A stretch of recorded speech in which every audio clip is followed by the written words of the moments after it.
Hello friends, in this video I'll show you how to find the top 5 values in Excel. Like and subscribe, support the channel, let's get started.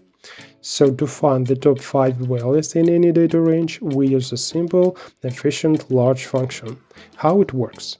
The large function searches for the maximum value in the selected range. Be sure to fix this range with the F4 button, and it returns the first maximum value. That is the value that we specify. Let's copy the formula to all these cells, and now we just change the number. If you need a second maximum value, insert 2. If you need a third, insert 3, and so on. To find all 5 values at once, you need to slightly change the formula.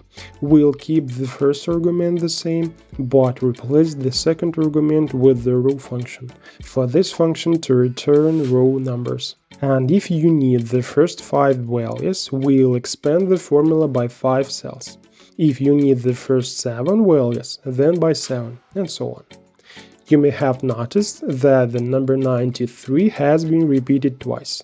This is not a mistake, it's just that this number occurs twice in the range. But sometimes you not only need to find the top 5 values, but also highlight them. There is a wonderful tool for solving this problem. This time we don't need formulas at all. Select the entire range and click the conditional formatting button. Next, select top-bottom rules and then top 10 items. As you can see, a window has opened in which we can select both the top 10 values as well as 11 or 12, but most importantly, we can also select the top 5 values. Click OK, and our task is solved. It's all. Now we know more.